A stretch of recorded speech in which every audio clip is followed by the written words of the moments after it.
What is going on, guys? Quick little video. It's going to be a little bit of a before and after on restoring a Type 56 Mosin Nagant. This one was dropped off to me by a subscriber of mine named Adam. You guys know Adam. He talks in the chats all the time if you ever watch the live chats.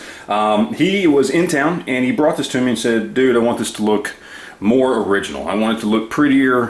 Just can you do something? Because I just don't like the wood. He didn't like the stock. He didn't like it's got some rust spots on it, all kinds of stuff. And so that's what we're going to do. So I'm going to basically strip it completely down. Strip everything off of it. I'm going to rework the stock, get it to where it needs to be, and then a lot of the work I'm going to have to do is on the metal pieces here, because what somebody has done is they basically spray painted it. If you look up, and I'll show you up close here, if we can get some light on there, see how there's pitting, but it's painted over? Well, that's basically what the whole rifle looks like. It's all shiny and glossy in a way it shouldn't be. It shouldn't be shiny and glossy like that. Even the bands on here, somebody painted. You can see where the paint's starting to come off on these pieces right here. It's all shiny and it's nasty looking. It's nasty looking. So I'm going to end up stripping all that off and then just kind of probably giving it a light rebluing. Nothing major, so it's probably going to have more of a gunmetal gray when it's all said and done, but that's going to look more natural. Okay, same thing with the stock. Strip it down, clean it up, sand it, give it a more natural kind of a yellowish golden color to it, which is what they originally would have had. I don't know if somebody's done something to it. Somebody's tried to refinish this at some point and just didn't do a very good job, and there's just black marks that are coming off. And then of course there's the buttstock right here. It was a good example of where somebody just painted over rust and pitting. So it's just nice shiny black, but obviously there's all kinds of rust and pitting, just all kinds of crappiness going on there. So it just needs a little TLC. That's what we're going to do to it. So this is the before. This is what it looks like now. Let's go ahead and through the magic of editing, kick over to the after. And here we are through the magic of editing. 2 weeks has passed for me, not for you good people out there in YouTube land. And this is it. This is the completed rifle, with one exception. I haven't gotten the parts for the bayonet yet. As soon as I get those in, I'm going to give a call to the owner of this beautiful rifle, and he can come pick it up. But other than that, other than the bayonet, everything is done. And it took a lot of paint stripper. It took a lot of rim oil. It took a lot of birchwood KC solvent. Took some Minwax stainable wood filler, some True Oil for the stock, and quite a bit of this Birchwood KC Super Blue here. So I'll kind of walk you through what all I did to it. Obviously with the stock, a lot of sanding, getting as much of the stuff out, the dings, the dents, that kind of thing out of it as I possibly could. And of course that's where some of this came in. Really only on two parts that I actually have to use this. One part up front that I'll show you here in just a second, then at the back there was a crack, which had been previously repaired, as I had said. But it still needed to be filled in just a little bit, just so the stock had a nice clean look to it. I did find an old sling here that I had in a box, and so I just threw it on there, probably for one of my old Mosins that I sold a long time ago and just forgot I had it. So I went ahead and threw that on there. As far as the stock goes, take an up close look. You guys can see what we've got going on here with the stock. I think it came out looking nice. Now those dark spots, those probably cosmoline stains or whatever they are, they're not going to sand out, so they're just going to be there to add character to the rifle.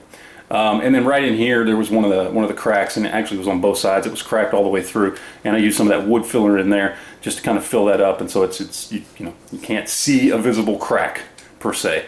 It's a little bit discolored, but you can't see a crack. Okay, so got all that done, disassembled everything on this rifle, stripped it all down, cleaned it, just everything you could possibly imagine. You can see the bluing on here. This is now, as you can tell, actual bluing, not spray paint, so it's got that kind of gunmetal gray look, which looks good on an old rifle like this. It doesn't look too black. It doesn't make it look like somebody was trying to freshly refinish it, and it wouldn't look good anyway with the pitting still on here. Now I got a lot of the pitting off. A lot of the pitting, like I was able to grind a lot of the pitting here. You can still see some of the deeper pitting, okay, but I was able to get a lot off there, a lot off of here, off of there.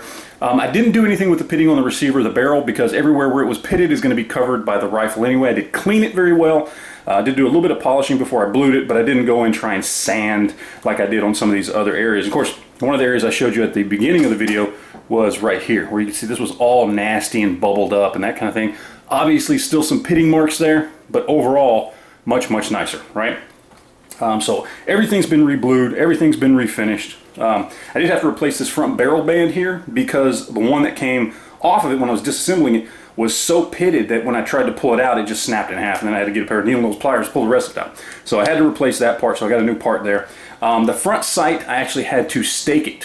When I removed the spray paint, the only thing that was holding this sight from flopping around side to side was a spray paint, so I had to stake it at 2 points right there at the front. Once I got it lined up and pinned in, and I just pop with a little punch there, and went ahead and did that. Got it all cleaned up. Give it a trigger job. I polished the trigger, all the internals, everything like that. Completely disassembled the bolt. Completely polished everything on the bolt that I could possibly reach. Obviously there's a couple spots on the bolt, on the interior of the bolt you can't reach where the firing pin channel is, but other than that it's all been polished down. And as far as a Mosin goes, very, very smooth action. As far as the trigger goes, that's about as smooth as a stock Mosin trigger is going to get. And that's it, man. That's the rifle in a nutshell, right? There you go. All finished up. Just needs a bayonet and it's good to go. Also had to tweak around with the rod there. It had some issues there, and I'll explain that in another video. I'm going to do another video on that. But there you go. There you go, guys. There it is, all finished up, ready to go. Just ready to slap the bayonet on and take it to the range and have some fun. But I think it turned out really well. I like it. You know, I'm a fan. What can I say? I like the old Mosin Nagants. I know they're boat anchors. I know they're boat paddles. I know they're big and they're ugly, but they're bomb-proof. And whether they're made in Russia or China or Finland or wherever, they're just great guns. I love them a lot. Yeah, I know there are better rifles out there. I get it. And I know right now these are cost prohibitive. They're just, honestly, they're not worth it the way they used to be. But still, I will always have a special place in my heart for a good old-fashioned Mosin Nagant. So there you go, guys. There's the before and after on this particular Type 53. And I do have to point that out. I think in the beginning of the video I said Type 56. Type 56 is an SKS. This is a Type 53 Mosin Nagant from China. So there you go. There's a nice Type 53 Mosin Nagant refinish before and after. Hope you enjoyed it. Got any questions or comments, leave that stuff down below, and we will talk to you guys later.